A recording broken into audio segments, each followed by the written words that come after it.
মানুষ রোগীর চিন্তা করবে না টাকার চিন্তা করবে। সবার অবস্থা তো সবাই তো কোটিপতি না, যারা মধ্যবিত্ত গরিব তারা কি করবে? তারা কি এত টাকা ডেইলি একটা রিপোর্ট ডেইলি 1 লাখ টাকা দিতে পারবে? শুধু কোটিপতিরাই পারবে ইচ্ছা মতো। তাও যদি হতো তাহলে আমরা টাকা দিতাম। তারপর যখন যেই আমরা বলছি যে আমরা রিপোর্ট এত টেস্ট করাতে পারতেছি না, আমাদের ফিনান্সিয়াল অবস্থা ভালো না, আপনি আগে বলেন কি অবস্থা।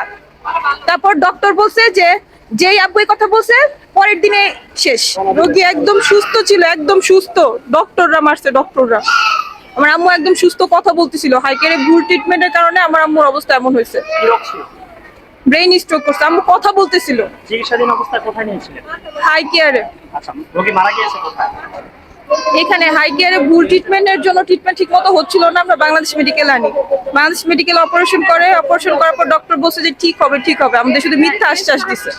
মিথ্যা আশ্বাস দেওয়ার পর একটার পর একটা রিপোর্ট টেস্ট ওষুধ তো টাকাই নিচ্ছে, কিন্তু আম্মুর কোনো ইমপ্রুভ হচ্ছে না। আমরা লাস্টের দিকে আমরা বলছি যে এত টেস্ট আমাদের তো কোনো ইমপ্রুভ হচ্ছে না, আমরা কেন টেস্ট করাবো, শুধু টেস্টই করাচ্ছে। তারপর লাস্টে আব্বু বলছে যে আমাদের ফিনান্সিয়াল অবস্থা ভালো না, এত টেস্ট আমরা কিভাবে করবো, কোনো ইমপ্রুভ হচ্ছে না। ইমপ্রুভ হলে তাহলে করতাম।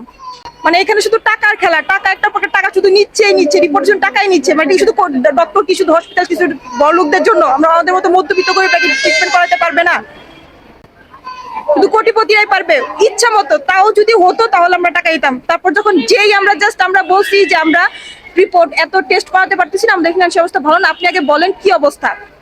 তারপর ডক্টর বলছে যে যেই আব্বু এই কথা বলছে পরের দিনে শেষ। আগের দিন আমাদের ডক্টর মিথ্যা আশ্বাস দিছে, বলছে যে আপনার রোগী সুস্থ হয়ে যাওয়ার সম্ভাবনা আছে, হবে। যে আমার আব্বু বলছে যে আমরা টেস্ট রিপোর্ট এত কেন করাচ্ছেন, আমাদের তো ফিনান্সিয়াল অবস্থা ভালো না, আমরা এত টেস্ট রিপোর্ট করতে এত রিপোর্ট এত টেস্ট আমরা করাতে পারতেছি না। পরের দিন সাথে মারা গেছে, এর মানে কি প্রমাণ হয়? এখানে কালকে সুস্থ ছিল, কালকে আমার আম্মু শ্বাস নিছে, কালকে আমরা দেখে গেছি। একদিনে কিভাবে মারা যায়? উনি কালকে আমাদের আশ্বাস দিয়েছে যে উনি সুস্থ হওয়ার সম্ভাবনা আছে আমার আম্মু। তাহলে যে আমার আব্বু বলছে যে আমাদের ফিনান্সিয়াল অবস্থা ভালো না, আমরা এত রিপোর্ট টেস্ট করাতে পারবো না, পরের দিনে কিভাবে আমার আম্মু সকালেই মারা যায়? ইচ্ছা করে মারতে, ইচ্ছা করে ওরা জাস্ট টাকা নেওয়ার জন্য একটা পর একটা রিপোর্ট আর টেস্ট করানোর জন্য জাস্ট শ্বাসটা নেওয়ার ওদের সিস্টেম করে রাখছে। এভাবে অনেক মানুষ মরতে যায়। আর এটা না, হাই কেয়ারে কেউ যাবেন না। হাই কেয়ার ভুল ট্রিটমেন্ট করছে, ফার্স্টে হাই কেয়ারে ভুল ট্রিটমেন্টের জন্য আম্মুর এই অবস্থা। শুধু টাকা নেই, এক্সরে ভুল এক্সরে। আম্মু জাহানারা বেগম নাসিয়া বেগম এক্সরে দিছে, আমাদের কাছে প্রুফ আছে। নাসিয়া বেগম এক্সরে দিয়ে দিছে, যেটা সিটি স্ক্যান ছিল, ভুল সিটি স্ক্যান।